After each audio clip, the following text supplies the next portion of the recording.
What's great about the museum is it encourages a self-guided inquiry. Tour itself is very informative and gives us the context and the perspective of what we're looking at, and then to have the opportunity to actually just be in the space and wander around and ask questions is very valuable.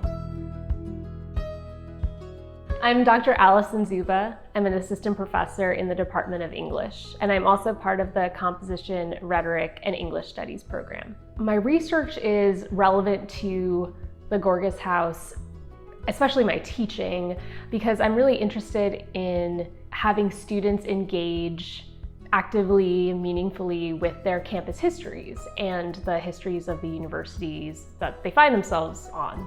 I see that a lot in the student writing and speaking that I do with my research. So having my students, in this case, my students in English 309, which is advanced expository writing, come to the Gorgas Museum, learn about what is this building, who's lived and worked here, how is it presented to the public and the campus community, what can we learn, both the texts themselves that we see, so the explanatory plaques and markers, but also the arrangement of the objects of the building itself, of the way it's presented and the way it influences our reading of it, and reading the texts themselves, but also the way that we move through the space, how it makes us feel, what it makes us think about. They get to see another aspect of campus history, university history, and also the distinction between history and the past. So the past as a number of events, people, places, and history, the way that we tell the story of that past. And to see through the museum the different ways that we can tell history or describe the past. So I hope that what they take away is a new sort of lens for rhetorical analysis of a space, of, in this case, a museum, a place that is housing both institutional memory and the memory specifically of the Gorgas family and the other people who lived here. They're thinking as they move through other spaces that are less obviously about history in the past, how those spaces are characterizing and presenting their histories. I think that everyone can benefit from practicing their rhetorical analysis skills, and that is to say, just how are we reading texts, places, objects, buildings? How do we read them to understand what are their intentions?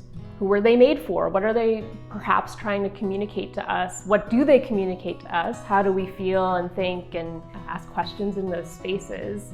And I think that's a powerful skill for anyone to have. That certainly animates my teaching and my commitments to my discipline through history. There's also the writing assignment that I ask my students to do, which is a long-form essay. So it's research-based. It's about an issue or a topic or a history that's specific to the University of Alabama, to Tuscaloosa, to Alabama, the state, or to the US South region generally. And what they're doing through their research and through their writing is to communicate this topic or history to a broader public, much like the Gorgas House Museum is doing with talking about university history and history of the area. The Gorgas House Museum as a space and as an opportunity for pedagogy, for teaching, is what I call the multimodality of the space as a text. So, or the text within the space. So there's an example at the old sewing machine that's in one of the rooms.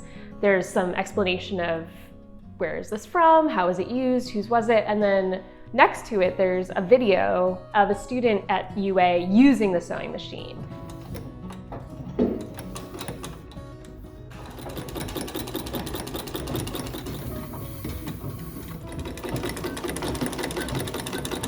So we both see the object itself, we see text describing the object, and then we see it in use. And that combination of information is really special and something that is, I think, particular to visiting a museum like the Gorgas House.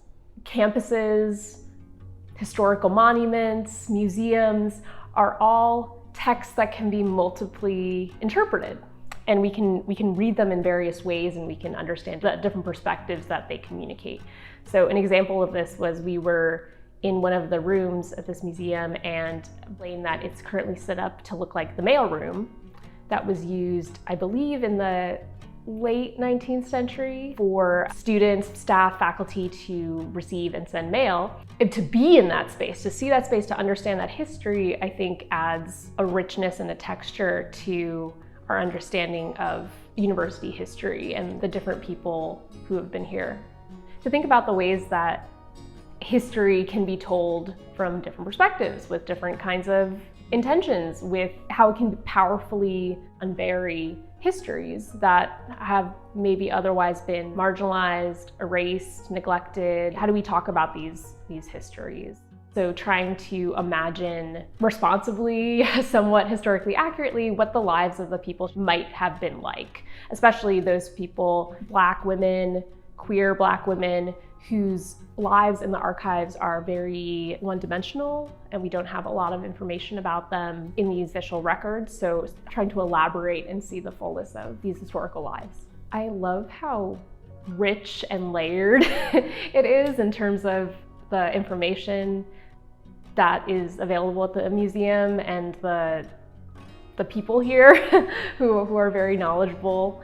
And I love the student involvement in the museum. It's a living museum in a lot of ways, and in the ways that the exhibits rotate. When we visited, there was a project done by an undergraduate researcher, and that was on display. And I love that dynamism. The museum, I think, are great ways to engage folks like myself who are academics and asking scholarly and research questions, but also for anyone who's interested in history and what might spark their interest to learn more.